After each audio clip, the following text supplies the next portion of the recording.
Les infos sur Eden TV, mesdames, messieurs, bienvenue et merci de nous rejoindre au sommaire de l'actualité. Examen du BTS 2016, les épreuves ont été lancées ce matin. Plus de 6000 candidats composent pour l'obtention de ce diplôme. Nouveau découpage territorial, les réactions et débats se poursuivent. Vous suivrez dans cette édition quelques députés de l'Assemblée nationale et des acteurs de la société civile. Puis hors du Bénin, Madagascar, 2 morts et 84 blessés. C'est le bilan d'un attentat ce dimanche à Antananarivo. L'attaque a eu lieu dans un stade lors des célébrations de la fête nationale du pays.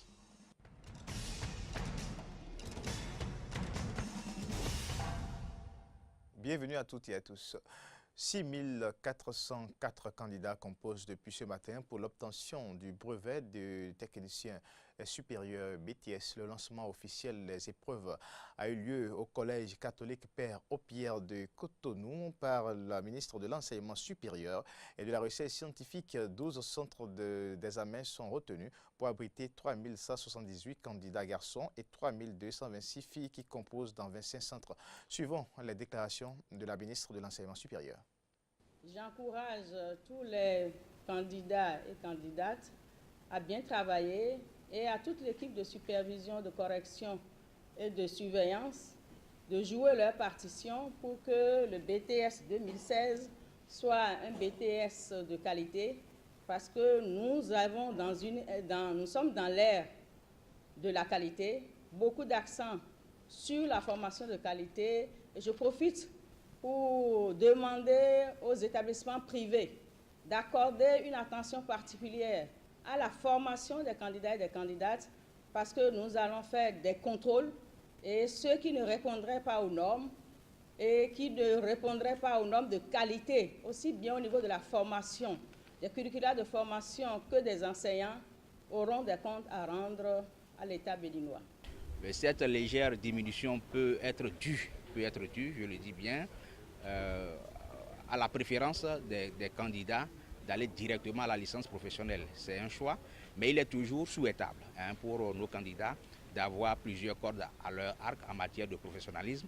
C'est pourquoi nous leur recommandons toujours cet examen qui précise d'abord un premier grade professionnel, c'est-à-dire le BTS. Donc c'est toujours bon d'avoir le BTS avant d'aller à la licence professionnelle. Donc nous recommandons ce parcours aux futurs candidats. Les députés de l'Assemblée nationale ne sont pas restés indifférents par rapport au choix du gouvernement des chefs-lieux de département. Certains parmi eux se sont prononcés sur la question. Ils sont au micro de Amen Didier Ongpenoudi et de Romaïk Depossi. Le gouvernement Talon vient de faire ce que 2 présidents n'ont pas pu faire au Bénin. C'est un acte de bravoure. Le monsieur a été courageux pour faire aboutir le découpage territorial. Je félicite le gouvernement pour cette décision courageuse parce que, vous savez, les lois sur la décentralisation ont été votées ici même au Parlement il y a très longtemps. Et les règles, les critères de choix des communes devant être érigées en chef-lieu de commune sont très clairs, bien précis, inscrits donc en lettres d'or dans la loi. Mais malgré ça, les gouvernements successifs n'ont pas pu prendre la décision parce qu'il s'agit donc d'une décision hautement politique. Mais le président Patrice Talon est venu en moins de 3 mois, a pris la décision donc de fixer les chefs-lieux de département. C'est pourquoi j'appelle ça une décision courageuse. Dassa est au Carrefour, c'est vrai, mais il n'est pas plus au centre que Savalou. Et les autres critères. Il n'y a pas que le Carrefour ou un critère géographique, un seul critère. On a énuméré près de 7 critères où Savalou a eu toujours au moins 5 des 7 critères. On a été toujours favoris. La commission Adjaro, la commission Démolé, Moko, tout ce qui a été comme commission sur cette question-là, c'est Savalou qui a été gagnant. Et quand on se lève un matin, ce qui fait mal, c'est surtout la démarche, la forme, la manière dont les choses ont été faites, c'est vraiment biaisé, mauvais. Sincèrement, ça a été vraiment une injustice. Et puis certains acteurs de la société civile, à la suite des députés, se sont prononcés sur cette nouvelle configuration de la carte territoriale. Regardez, le président Mathieu Kérékou, bien que le ministre Adjaro, depuis près de 20 ans, a déjà mis en place le découpage. Mais ni le président Kérékou, ni le président Yaïbouni n'ont pas pu mettre ça en exécution.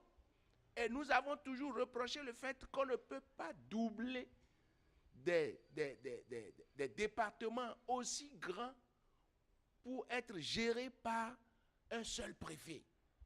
C'est maintenant que vous verrez que véritablement nous sommes rentrés dans l'ère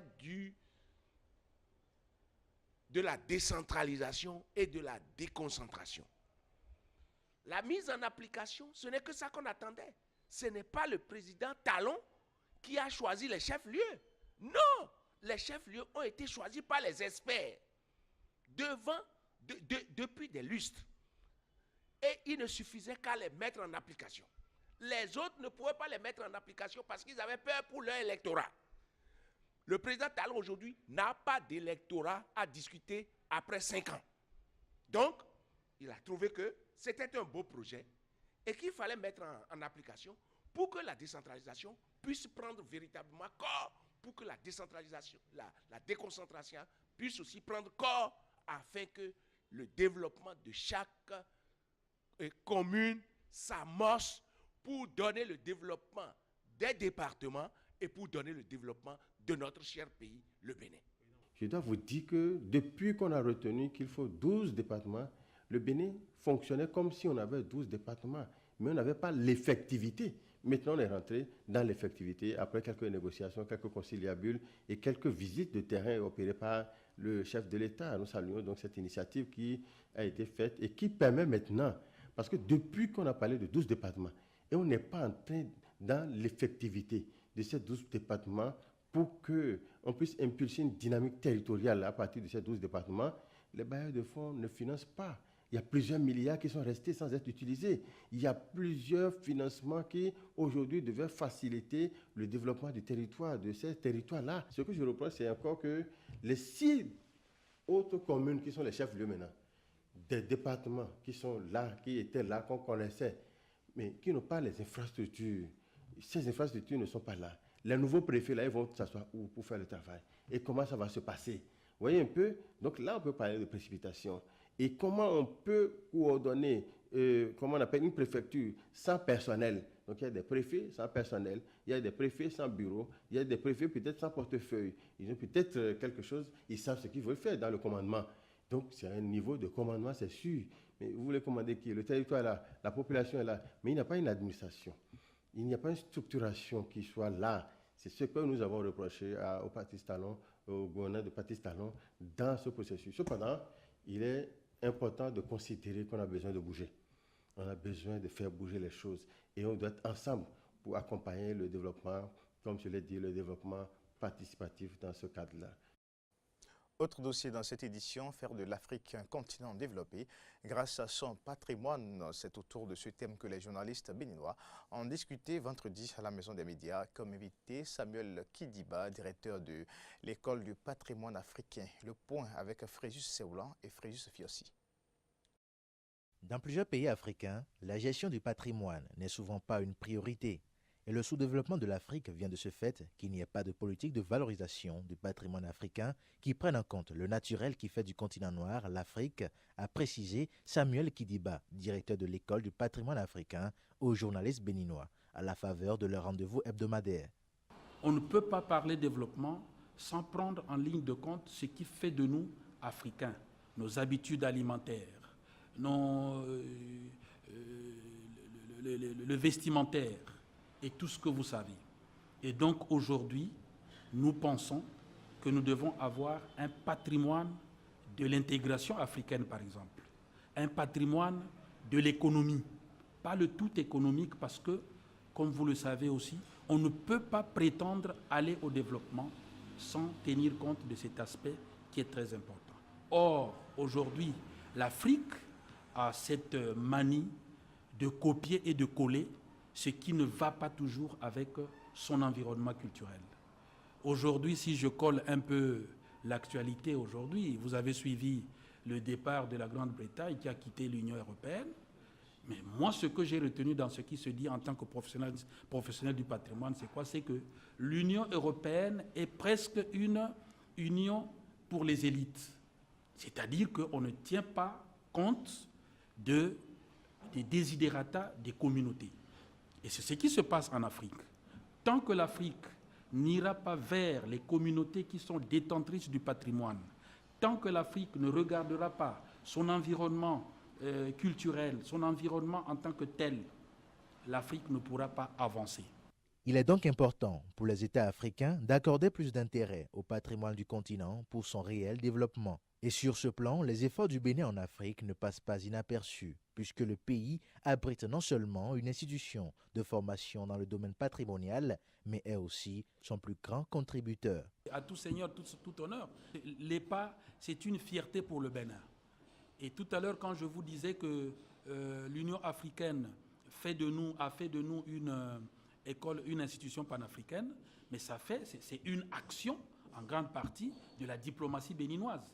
Et donc, le Bénin tient beaucoup à l'EPA pour la survie de l'EPA. L'EPA est une petite pépite pour le gouvernement béninois. Les patrimoines culturels matériels et immatériels, architectural et artistiques sont autant d'éléments dont la prise en compte par tous les pays africains peut hisser l'Afrique au rang de puissance mondiale. Mais comment y arriver si déjà la conservation du patrimoine bibliographique pose problème? Mais le pays qui est le mien, le Congo-Brazzaville, a connu de sérieux problèmes quand on a fêté les 50 ans de l'indépendance du pays. Les archives, même les plus récentes, on ne pouvait pas les avoir au Congo. À l'instar de la Chine, le continent noir devra donc tenir compte de son histoire, de son passé, bref, de son identité culturelle pour émerger. Le patrimoine culturel est un bien qui appartient aux communautés et il est urgent de l'intégrer dans les programmes de développement de l'Afrique, a ajouté Samuel Kidiba. Et on va parler encore culture avant de passer à l'interactualité dans cette édition. La béninoise et photographe d'art Esther Bigot a organisé vendredi un vernissage, un ensemble de photographies prises un peu partout dans le monde, lesquelles images mettent en relief l'homme dans la civilisation mondiale. Amen Arekba, Damien Pedro. Compter le temps, c'est le thème central de ce vernissage présenté ce vendredi par la photographe d'art Esther Bigot au siège de l'association Beauté du Royaume, une thématique qui invite l'homme à prendre conscience de l'importance du temps qui s'en va sans jamais revenir, mais pas que. Nous tous ici, avant de venir à cette exposition, nous avions compté l'heure. Cette thématique m'a plu parce qu'à notre époque, il y a un certain nombre de choses qui se passent encore. Et pendant mes recherches à l'époque antique, ça s'est également passé, mais pas de la même façon. Donc vous allez voir vous-même sur les tables. Aujourd'hui, on parle de désertification, changement climatique et tout. C'est nous les hommes les plus intelligents en grande tâche, disons, qui massacrent tout. Et nous en tirons les leçons. Bon, si on prend aussi la politique, c'est la même chose. Donc tout tourne autour de l'homme grand tâche lui-même. Bon, maintenant, si on prend conscience, on peut déjà commencer par réparer certaines choses. Par exemple, les guerres civiles, les guerres des religions. Franchement, on a beaucoup de choses à faire. Le public constitué à la fois d'hommes de culture et de profanes s'est aussi laissé aller à des interprétations. Esther Bigot a fait le point de l'évolution du monde. Parce que quand tu vois les photos, que ce soit par rapport à la désertification, que ce soit par rapport à la culture, parce que j'ai vu le fétiche Legua, j'ai vu aussi des images de Chinois, j'ai vu des images sur la cuisine, j'ai vu des images... Donc je me dis, maintenant, la grande interrogation, est-ce que cette évolution a profité au monde et à l'espèce humaine que nous sommes? Toutes ces images que nous avons eu à parcourir nous montrent qu'effectivement, il y a un temps pour tout. Mais surtout, effectivement, c'est nous les hommes qui changeons le temps. Donc, il nous revient à travers ces images de revoir un peu comment nous pouvions entretenir notre environnement pour que nous jouissions de ces bienfaits, puisque en tout, c'est notre santé que l'environnement protège. Donc, là où il y a électricité, nous, ça m'a tellement plu parce que nous sommes au Bénin. Et quand tu fais quelque chose au Bénin, il faudrait que tu y mettes les trucs du Bénin dedans. Elle aura voulu attirer l'attention sur le temps qui passe, attirer l'attention sur les traces qu'il laisse. Et le moins qu'on puisse dire, c'est qu'Esther Bigot aura réussi. Info hors du Bénin, les islamistes somaliens Chebab ont de nouveau attaqué un hôtel de la capitale Mogadiscio samedi. Ces Chebab ont un mode opératoire désormais connu, l'explosion d'une voiture piégée suivie d'un commando. Les violences sont enregistrées 11 décès, dont 2 médecins et plus d'une vingtaine de blessés. 3 assaillants ont été tués par les forces spécialistes en Somalie, a déclaré le porte-parole du ministre de la Sécurité. Le 26 juin 2015, un Tunisien armé d'une Kalachnikov avait ouvert le feu sur les estivants étrangers, tuant 38 touristes avant d'être abattu par la police.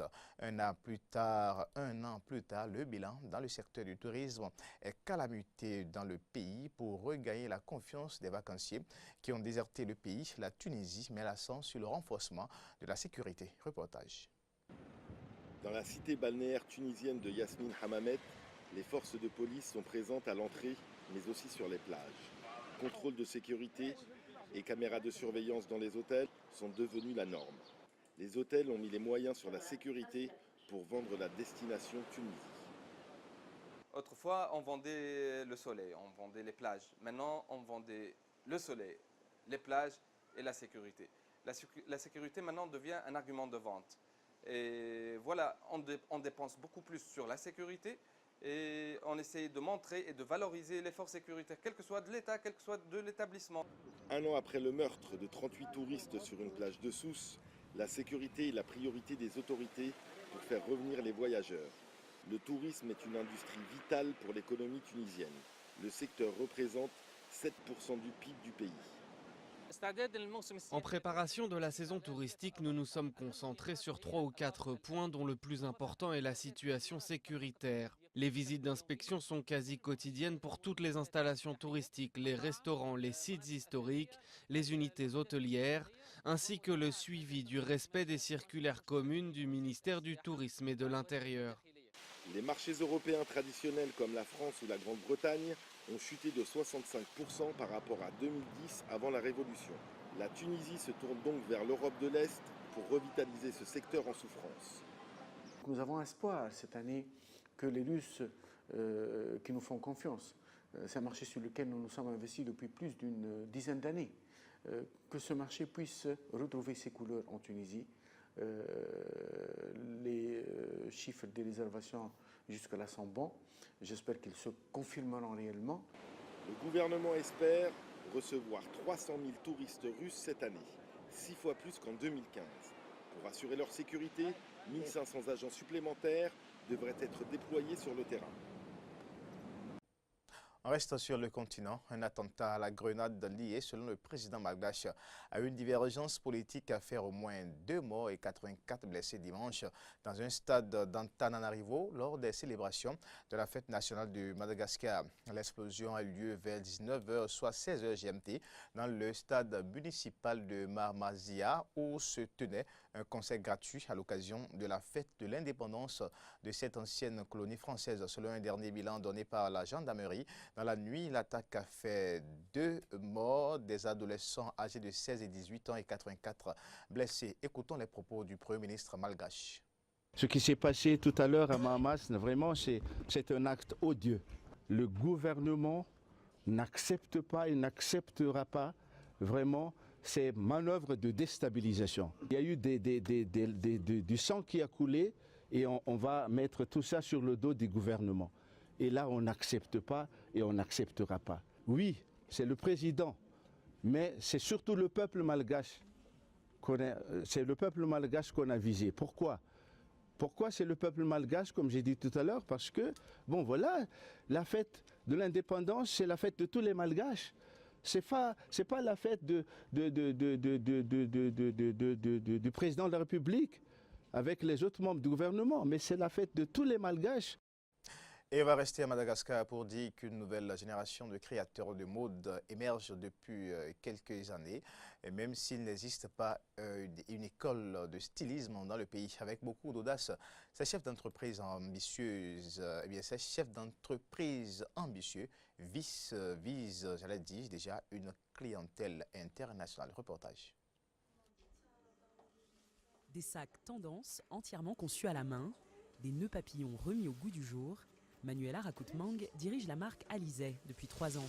Son matériau fétiche, le raffia, une fibre naturelle endémique à Madagascar. Elle emploie une dizaine de couturiers qu'elle forme au travail à la chaîne. Aussi, en tant qu'entrepreneur, ce qui est difficile, c'est d'arriver à recruter des gens assez professionnels. Parce qu'aujourd'hui, par exemple, dans l'artisanat, les artisans savent crocheter de mère à fille, mais elles ne savent pas forcément les techniques pour crocheter. Il y a vraiment eu un suivi et une mise en place d'un cahier des charges afin que les produits soient aux normes ou tous à la même taille. Saja Bambam est spécialisée dans les vêtements de scène et de clips vidéo. Sans entreprise ni employé, elle habille les chanteurs les plus populaires et excentriques de Madagascar, avec quelques rudiments appris dans une école de couture. C'est vrai qu'il devrait y avoir une vraie école de stylisme, là où on apprend aux jeunes créateurs de créer, mais pas de coudre, mais de vraiment créer un modèle. Il y a pas, ici, en fait, il n'y a pas d'école de stylisme, mais des écoles de coupe et couture, donc ils nous apprennent que les bases. Donc du coup, après, je voulais vraiment créer un style. Donc, du coup, j'ai dû inventer moi-même et vraiment, comment dire, me démerder, en fait, employer le système D. Faire avec les moyens du bord, c'est le point commun entre ces jeunes créatrices. Nani Anjatiferan a créé la marque Vis Local en 2013. Elle a aujourd'hui son propre atelier où elle emploie 6 personnes. Sa spécialité, la récup et le wax, tissu traditionnel africain. On recycle énormément, côté chaussures, côté accessoires et tout, mais on essaie de faire de notre mieux. Vous n'allez pas voir ce côté recyclé-là sur vos chaussures, on dirait une chaussure toute neuve et tout, mais au fait, il y a la moitié des matières qui sont recyclées. Fortes de leur succès local, elles veulent aujourd'hui conquérir d'autres pays. Manuela a déjà des revendeurs en France et a exporté un container en Inde. Nani vend sa marque à l'île Maurice. Toutes cherchent des revendeurs à l'étranger, à l'heure où les marques africaines ont de plus en plus la cote sur les podiums. Ainsi s'achève cette édition, mesdames et messieurs. Merci de nous avoir suivis et à très bientôt.